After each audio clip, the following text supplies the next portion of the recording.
moving from low-paid part-time jobs into training, and I thought he would have supported that. Yeah. Question number 3, the Honourable Clayton Cosgrove. Mr Speaker, my question is to the Minister of State and Enterprises and asks, have all the risks for potential investors in Mighty River Power been fully identified in the offer document? If so, does he expect the Crown will receive the best possible return for floating 49% of Mighty River Power? Honourable Tony Ryle. Yes, I'm advised that the offer document does identify all material information and all risks material to Mighty River Power.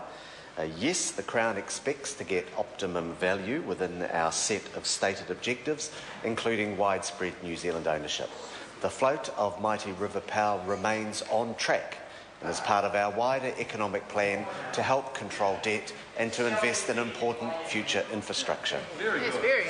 Supplementary question, Honourable Clayton Cosgrove. To the Minister, has any member of the Mighty River Power Board at any point threatened to resign or advised that they would not be seeking reappointment should their remuneration not be increased, given that he has stated that the significant increase in Mighty River Power directors' fees was to be able to, quote, retain, unquote, the services of the current directors?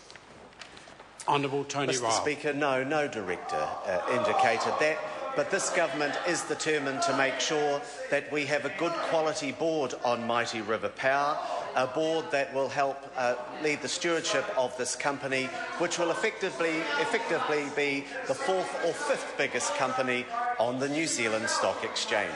Supplementary. Honourable Clayton Cosgrove. To the Minister, does he agree with the Prime Minister that a 73% pay increase for the Mighty River Power directors is, quote, realistic, unquote, and, quote, sensible, unquote, given that directors are already paid an additional $1,200 a day to prepare the company for sale?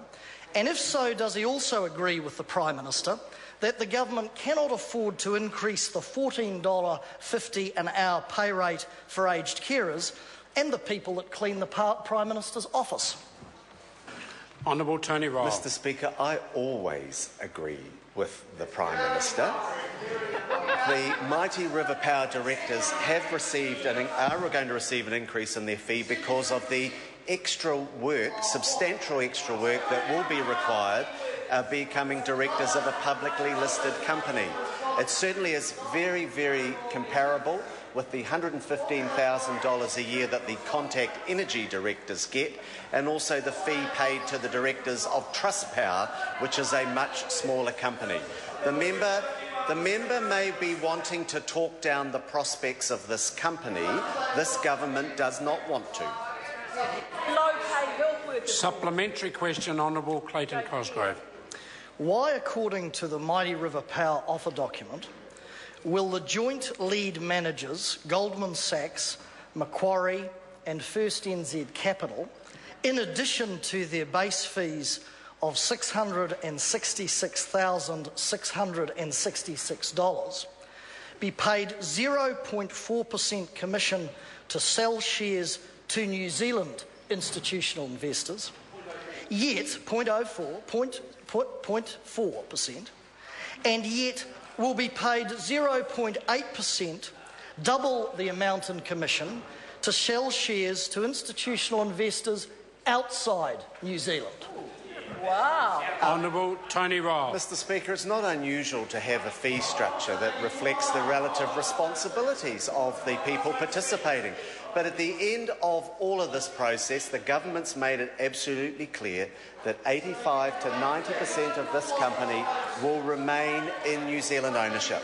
I know that that member has spent 18 months trying to talk down the prospects of this company, trying to talk Point down of order. the price. Order, Mr Speaker. With respect, I think the Minister quite in a detailed fashion answered the question, then went on with other extraneous matters. I was just wondering if you were going to stop him.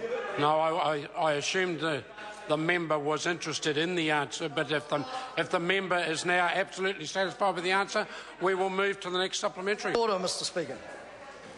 Point of order, Mr Speaker. Point of order. I seek leave to table page 238 of the Mighty River Power offer document, which verifies that these people get a greater commission to flog off the power shares overseas than they do to New Zealand institutions. I'm sure that information is freely available on the website to anybody. Question number 4, Dr. Russell Norman. Thank you, Mr. Speaker.